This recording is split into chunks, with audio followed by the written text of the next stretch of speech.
Good morning प्यारे बच्चों, हार्दिक स्वागत है आपका हमारे यूट्यूब चैनल स्टडी क्लास में। बच्चों आज का टॉपिक आप सभी के लिए बहुत ही वेरी मोस्ट इंपॉर्टेंट होने वाला है।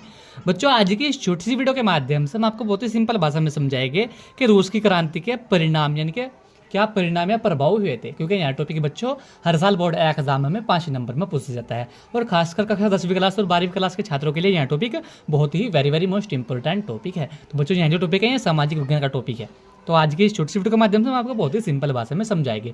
बने रहना वीडियो में लास्ट तक। जो हमारे चैनल पर आप पहली बार आए हो तो हमारे चैनल को सब्सक्राइब करें और बेल आइकन को प्रेस करें, जिससे कि आने वाली नेक्स्ट वीडियो का नोटिफिकेशन आप सभी को मिलता रहे। तो देखिएगा बच्चों, रूस की क्रांति के परिणाम या प्रभाव क्या हुए थे। इसमें सबसे पहले आपको हेडिंग डालनी है, रूस में जारशाही शासक यानी कि जारशाही शासन का अंत। तो यह एक रूस की क्रांति का परिणाम था। इस तरीके से आपको हेडिंग डाल के रूस में जारशाही शासन का अंत, इसमें लिखना किस तरीके से देखिएगा बच्चों। इस क्रांति के परिणाम स्वरूप रूस में सदियों से चली आ रहे निरंकुश जारशाही शासन का अंत हो गया और भयभीत जनता ने संतोष की सांस ली।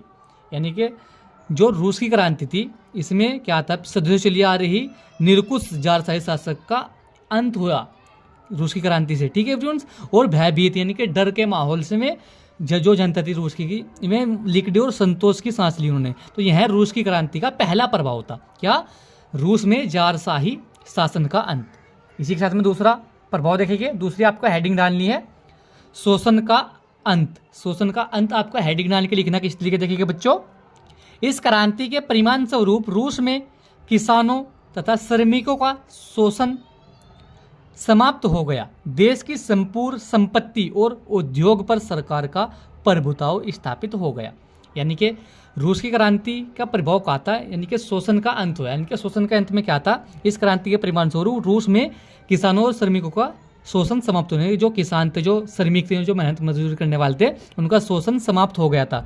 और देश की संपूर्ण संपत्ति और उद्योग पर सरकार का प्रभुत्व स्थापित हो गया। यानी कि जो उद्योग करते थे, जिनके संपूर्ण संपत्ति थी पास, उन्होंने ही वहाँ पर सरकार का प्रभुत्व स्थापित हुआ, ठीक है। तो यहाँ भी औद्योगिक क्रांति का दूसरा परिणाम था क्या, शोषण का अंत, क्योंकि रूस की क्रांति में शोषण का अंत हो गया था, तो उसमें यहाँ पर यह प्रभाव देखने को मिला था।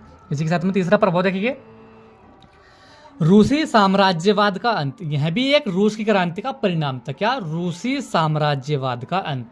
इसमें लिखना किस तरीके से, इसी तरीके से आपको हेडिंग डाल के लिखना किस तरीके से देखिएगा बच्चों। इस क्रांति के फलस्वरूप रूसी साम्राज्यवाद का अंत हो गया, जो देश रूस के उपनिवेश थे उन्हें स्वतंत्र कर दिया गया।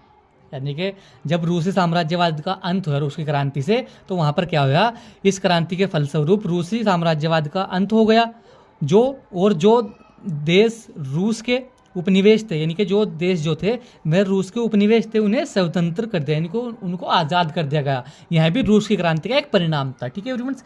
इसी के साथ में चौथा परिणाम देखिए, चौथी आपको हेडिंग डालनी है, जनहित को प्रधानता। जनहित को प्रधानता भी रूस की क्रांति का एक प्रमुख परिणाम था। इसमें लिखना किस तरीके देखिएगा बच्चों, रूस यानी कि देश के सभी संसाधनों का प्रयोग व्यक्तिगत हित के लिए ना होकर सार्वजनिक हित के लिए किया जाने लगा। यह भी जनहित को प्रधानता थी, रूसी क्रांति का एक प्रभाव था, ठीक है। यानी कि देश के सभी संसाधनों का प्रयोग जो था वह व्यक्तिगत हित के लिए ना होकर सार्वजनिक हित के लिए किए जाने लगा। यह भी रूस की क्रांति का एक परिणाम था, बहुत वेरी मोस्ट इंपोर्टेंट परिणाम था ये। तो बच्चों यह भी रूस की क्रांति का एक परिणाम था। इसी के साथ में पांचवा परिणाम देखिए, पांचवा आपको हेडिंग डालनी है, नवीन शासन प्रणाली का उदय। यानी कि रूसी क्रांति का परिणाम यह भी था, वहाँ पर नवीन शासन प्रणाली का उदय हुआ। इसमें लिखना किस तरीके देखिएगा बच्चों, रूस में एक नवीन शासन प्रणाली का जन्म हुआ, जिसमें धन के बल पर बहुमत प्राप्त करने वालों की सरकार के स्थान पर किसानों तथा श्रमिकों की सरकारें बनी। यानी कि जब रूस की क्रांति में, रूस के अंदर क्रांति का परिणाम यह देखने को मिला कि रूस में एक नवीन शासन प्रणाली का जन्म हुआ, ठीक है फ्रेंड्स, जिसमें धन के बल पर, इनके जो वहाँ पर धन के बल पर बहुमत बनाते, कि सरकार बनाते, धन संपत्ति के बल पर उस सरकार के स्थान पर किसानों और श्रमिकों की सरकार बनी। यानी कि जो किसान थे या जो श्रमिक, यानी कि जो मेहनत मजदूरी करके अपने जीवन यापन करते थे, उनकी सरकारें बनाई गई इस क्रांति के परिणाम स्वरूप। रूसी क्रांति का यह एक परिणाम था। तो बच्चों आज की वीडियो में यही था कि रूस की क्रांति के परिणाम या प्रभाव क्या थे। हमने आपको बहुत ही सिंपल भाषा में समझा, क्योंकि बच्चों यह टॉपिक हर साल बोर्ड एग्जाम में 5 नंबर में पूछा जाता है। तो हमने आपको बहुत ही सिंपल भाषा में समझा। वीडियो कैसा लगा, वीडियो को लाइक कमेंट शेयर करें। मिलते हैं ऐसे ही अगली एक और नेक्स्ट वीडियो में, तब तक के लिए bye bye, have a nice day.